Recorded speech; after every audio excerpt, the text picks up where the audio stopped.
Okay, we should be live now. Let's wait a second. Make sure everything's going okay. We get to talk about riots. Fun times. Oh, I should pull up the relevant links here.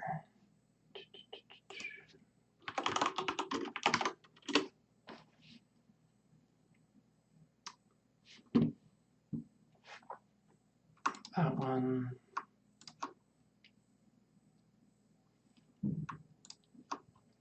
Yeah, those three, I think.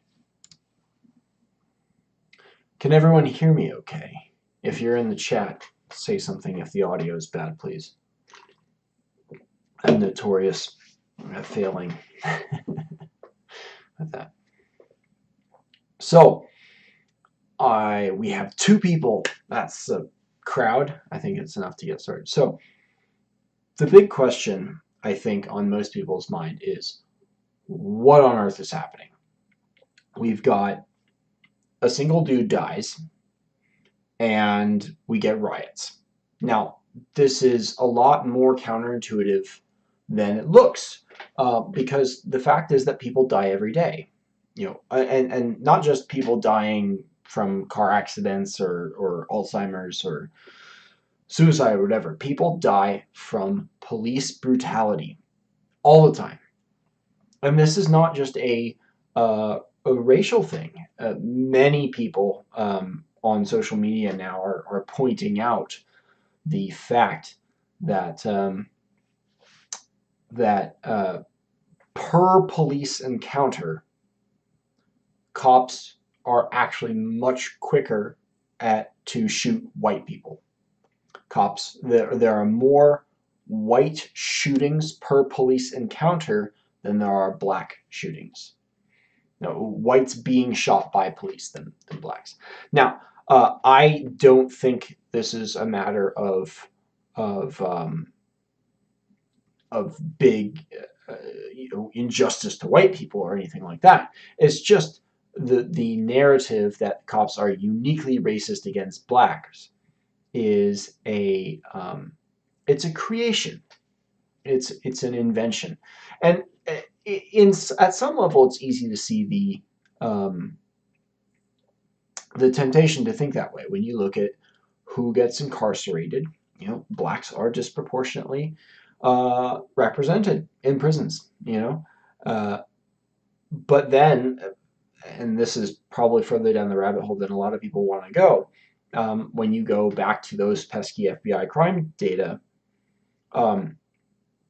blacks are also overrepresented in victim reports of criminality. And this isn't cops arresting people off the street. Everyone loves to talk about, oh, you know, whites getting arrested for drugs versus blacks getting arrested for drugs with different kinds of cocaine in the 80s or whatever. We're not talking about that. We're talking about what are the relative ratios of who victims of violent crime report victimized them. And there's a disparity there. And that is itself a problem if for those sociologists who care about this. It's a big question mark. And this is not to say anything about these different racial groups at a genetic level or anything like that. It's just we have a fact that is uncomfortable, and it flies in the face of the BLM narrative that this is just police brutality targeting blacks for no reason. So that's the baseline stuff. That's in a way kind of the boring stuff if you're already on this page, which you should be. So why now? Obviously, everyone's a little antsy. Everyone's a little antsy to get outside after being cooped up for months and months, or weeks and weeks rather. Gonna be months soon, as they say. Oh, just 1 month. Oh, we'll push it back another month with this whole COVID quarantine thing. And this is where not to go on too much of a tangent, but I get really annoyed at the people who are like the stay home, stay safe, you're saving lives, and the people who go out to stores are killing your loved ones and families, as if there is no cost, you know, in lives or in anything else to keeping people cooped up in this way, to the economic shutdown.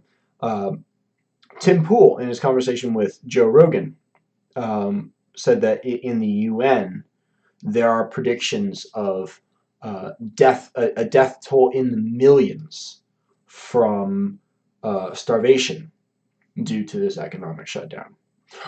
Are you so certain that you're saving lives by haranguing your friends and family to stay home? I don't think so. It's just signaling. It's just, a cheap way of saying I'm a good person. But the real critical part is what all this represents. So if these riots aren't really about, a black guy being knelt to death on the street, in what does look like a completely unjust case of police brutality. I say looks like because there's always more information that comes out later. We will see. At first glance, this looks pretty bad. This looks pretty cut and dry.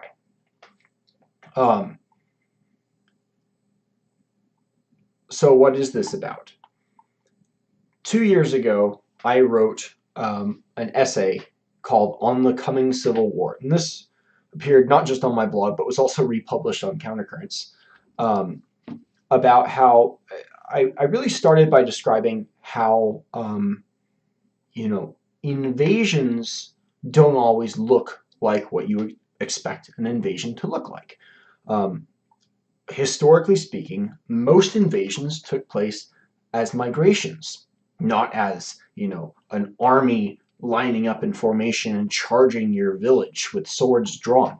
No, the invasion was that family moving in next door, and then their cousins, and then their cousins. These invasions, when we look back historically, take place over the course of not just years, but generations, replacing host populations with previous populations. One of the left's favorite examples of this is the replacement of Native American Indian populations by white settlers. It wasn't a war. There was conflict, to be sure. There was what you might call low-intensity conflict. We will come back to that term shortly. But no, it wasn't a war exactly, though there were little wars that happened. But most of the relationships between Europeans and Native Americans was pretty standard for neighboring, differing nations.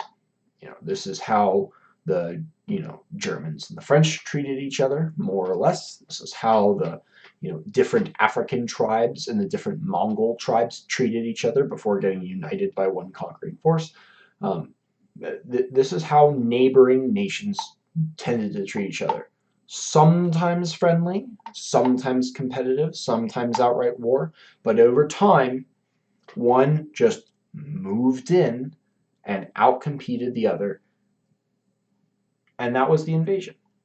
And in the same way that invasions can defy, in their reality, what our expectations of what an invasion would look like, war can be the same way. War can be something that is difficult to ascertain, difficult to see that it is even happening around you, and yet it is still going on. There is a critical book that I think everyone today alive who's interested in politics must read, and that is called The Fourth Generation Warfare Handbook by Lind and Teal are their names, published by Castalia House, I want to say, and it describes the nature of war, modern warfare. And they describe 4 generations of modern warfare being warfare after the Peace of Westphalia. And the Peace of Westphalia was significant because it established warfare as only legitimate when it happened between nation states. So the state of Germany goes to war with the state of Austro-Hungary or France or Italy, or the Sioux nation goes to war with the Apache nation, or what have you. That is a legitimate war, according to the Peace of Westphalia. Everything else is illegitimate, is illegal, essentially. Well, who enforces that? Well, the states. And it advances through the strategies used as war evolved from the Peace of Westphalia to the modern day. But what makes the modern day interesting is the way in which non-state actors can not only engage with states, but win.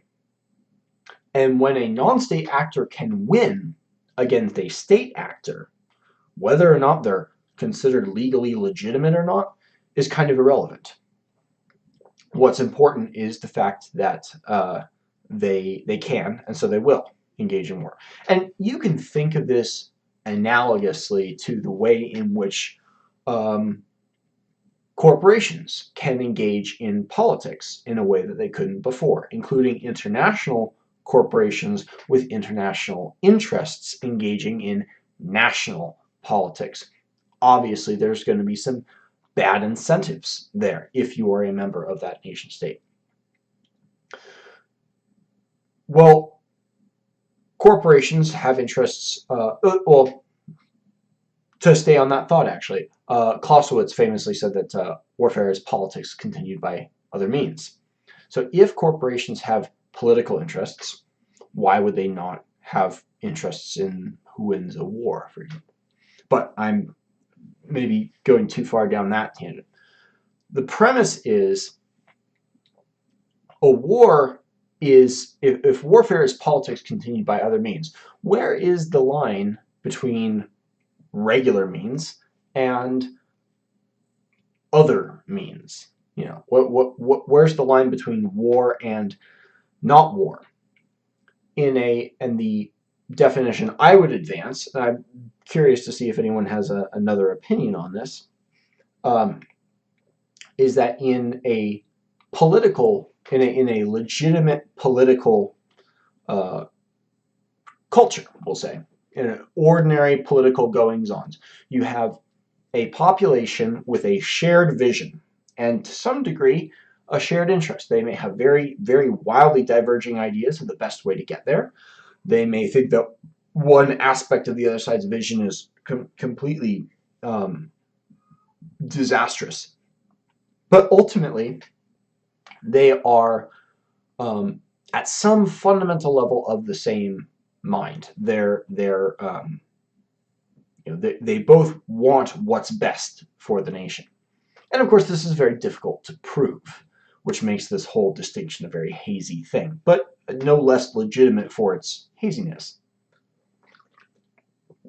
Warfare is where you have competing interest groups.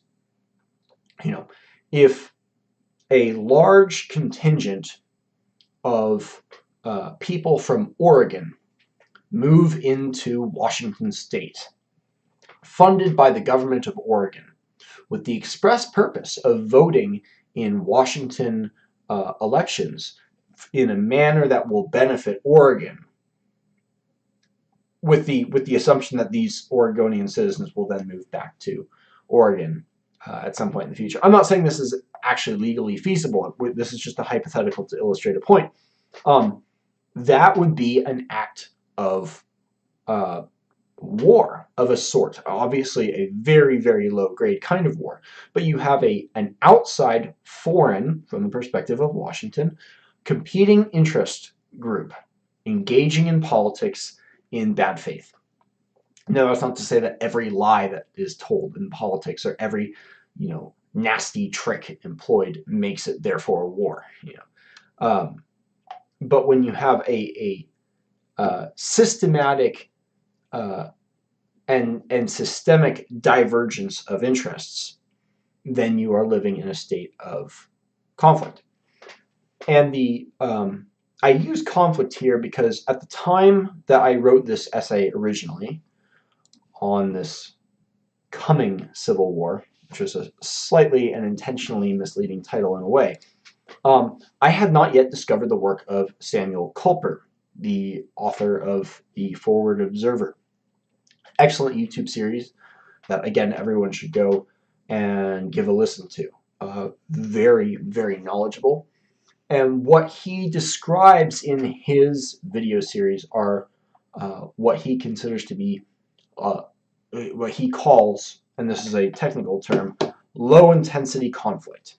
Now, a low-intensity conflict is not a full-blown war. It's not a full-blown what we would think of as war. But it is not politics as usual.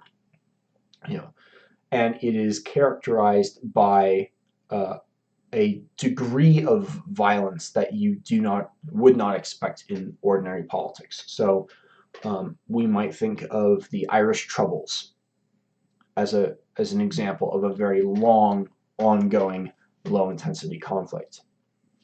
That is the world that America is going to. That is the world that we actually currently occupy. For many people, 2016 was really their introduction to what Antifa was. They had never heard of this group before. They didn't know what they were about or that they even existed. I was fortunate or perhaps unfortunate, to become aware of them earlier, back in 2013. As a student journalist, we were down in Olympia, and a bunch of these black bloc people showed up talking about doing property damage to security cameras, violence against cops, kind of vague allusions to the possibility of violence against cops, and so forth. And they have this, what Antifa is, more so that, and people try to say Antifa is this, Antifa is that, they're anti-fascists, no, they're communists, no, they're anarchists, no, they're just progressives. Antifa isn't one thing politically. What they are fundamentally is a tactic. Antifa is the manifestation of a strategy, and that strategy has its own name, which is called Black Bloc. Antifa is just progressives in Black Bloc. And what Black Bloc is where you have a bunch of people get together in masks, very similar looking, usually black, but not necessarily, masks and hoods and often sunglasses. And the purpose of this is so that they can, one of them can rush out from the crowd and do violence or property damage, and then fall back into the crowd and vanish, like a zebra vanishing into the herd of other zebras, and you don't know which one is which. It's a clever strategy that they've used to attack perceived fascists or possible fascists, often just innocent people, at all kinds of events. They use this to attack storefronts. And it amuses me to hear people say, oh, all the people doing violence are, other actors, other instigators and stuff. It's very hard to have sympathy for them when the entire premise of the strategy is anonymity. Like, you were hoping to benefit from the anonymity and get outraged when other people use anonymity to make you look bad. It's it's very, very hard to sympathize. As someone who has seen people attacked from Antifa, for those of you who have maybe stalked me or looked at me online, I was once a member of an organization that began as a group dedicated to fighting against Antifa. We would show up at events and basically, cordon off areas and try to stand as barriers to so that Antifa couldn't get to these people. And we were more on the lookout for violence and a little bit more trained in it than the average event goer.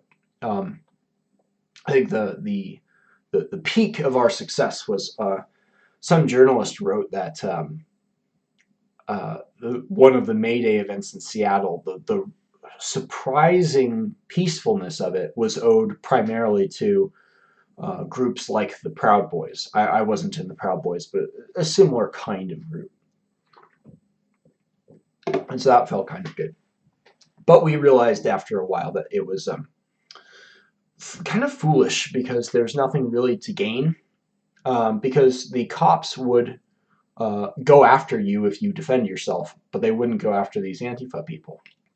And this brings us back to the whole low-intensity conflict and civil war aspect of this whole thing.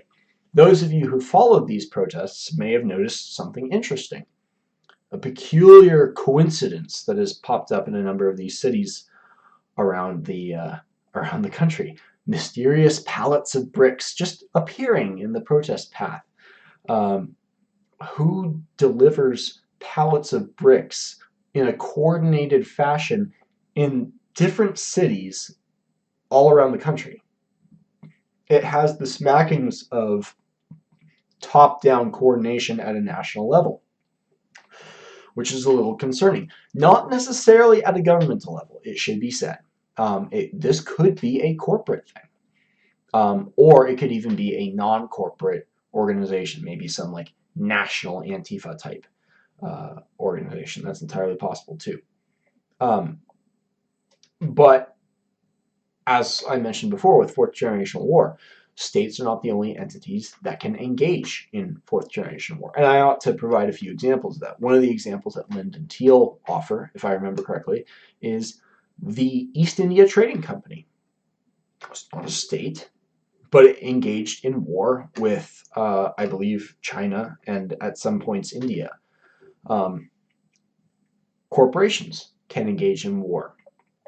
If you think about family feuds like the Hatfields and the McCoys, tribes and clans and families can engage in war. And one of the very useful definitions that Vox Day provides for war, going back to that question, is war is a struggle to either change or retain whom rules who.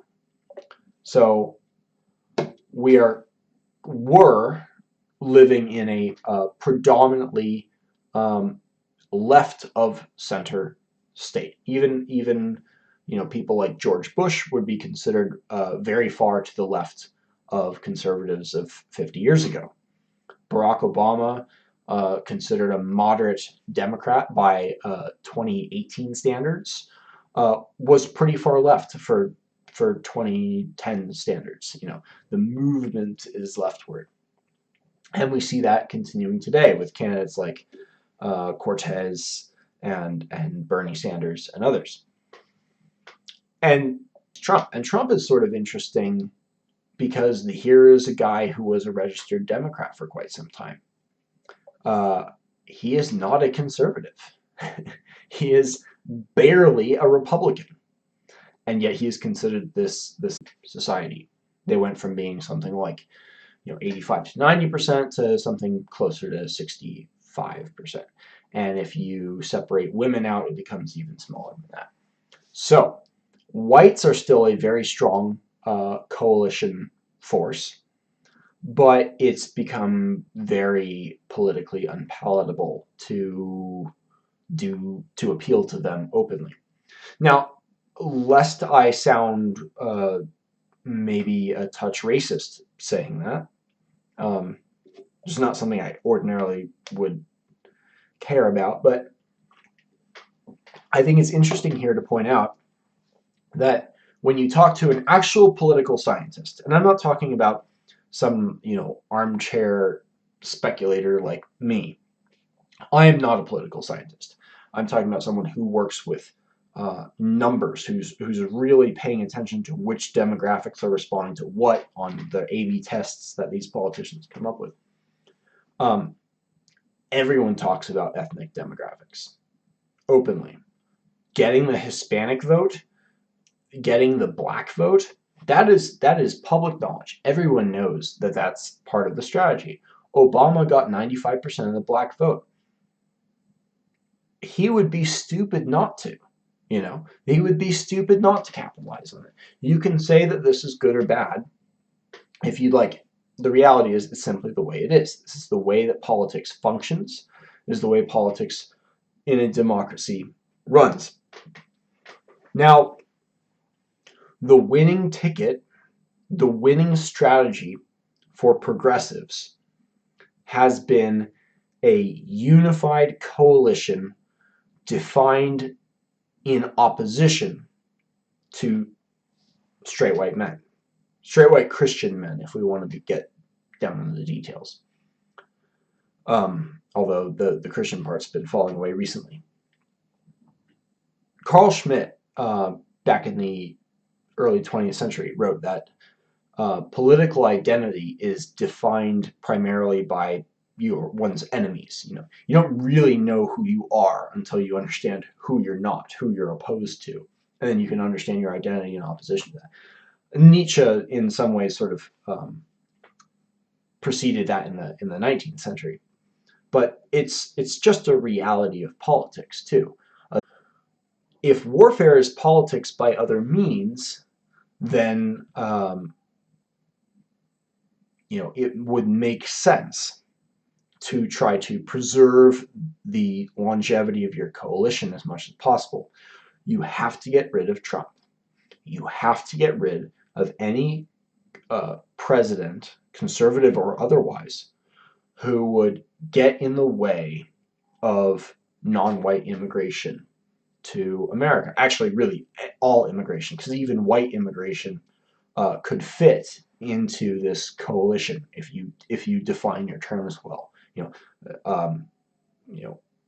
Heritage white Americans, you could make that a thing if you were politically savvy.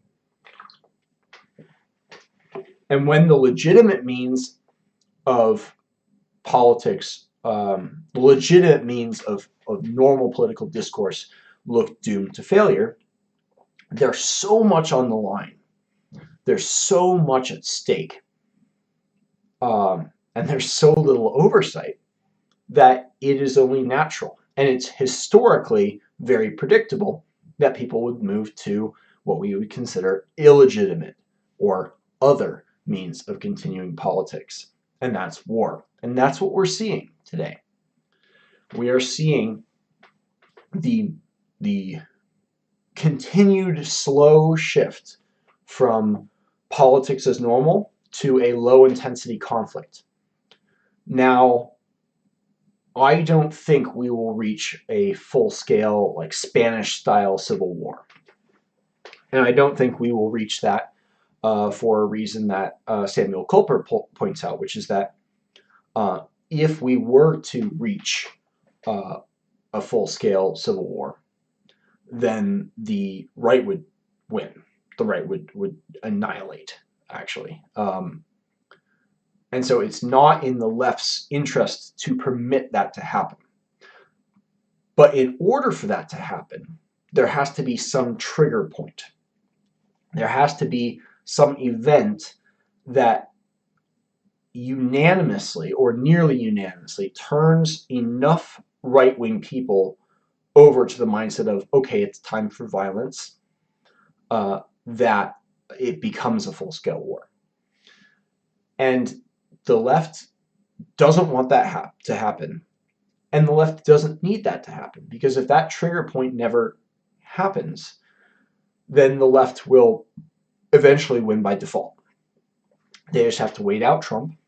Trump has at most, 4 more years in office. That's not a lot of time in terms of the trajectory of a country. The Hart-Celler Act has been in place for 75 years now, something like that. 4 years is nothing. 8 years really isn't that much.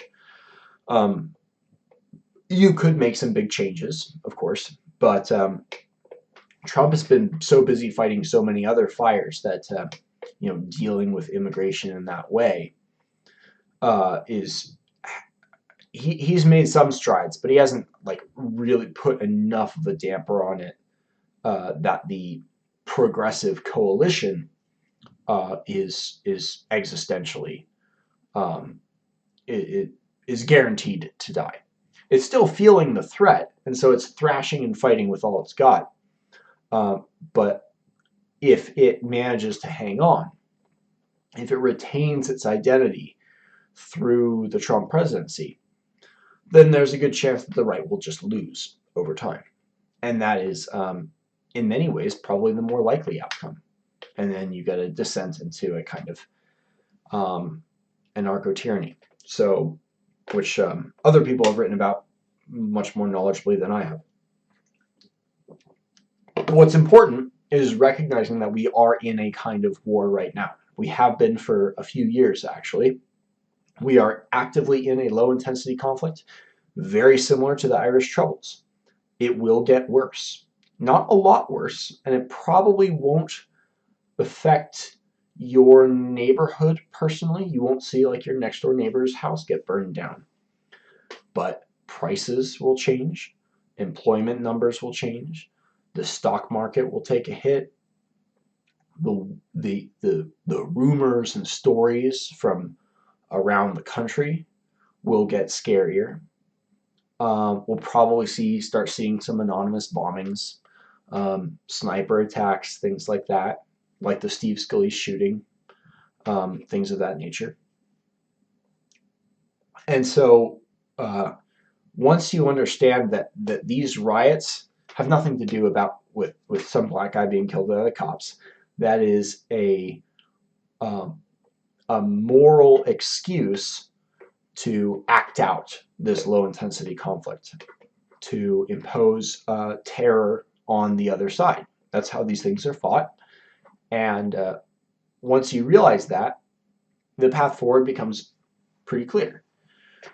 If you can, you'll want to move to a more rural setting, away from the cities, because the cities are going to be hotbeds for this, and it doesn't really matter which city you're in. You want to diversify your incomes as best as possible and try to become a little bit more independent with food, independent with energy, and most importantly, perhaps most importantly of all, independent with protecting yourself. Buy a gun if you don't have one, because you never know when you might need it. So I think that's about all. We've been going for about 38 minutes now. So if you were wondering about these riots, here's your answer. Welcome to the low intensity conflict. Buckle up, because it's only going to get worse.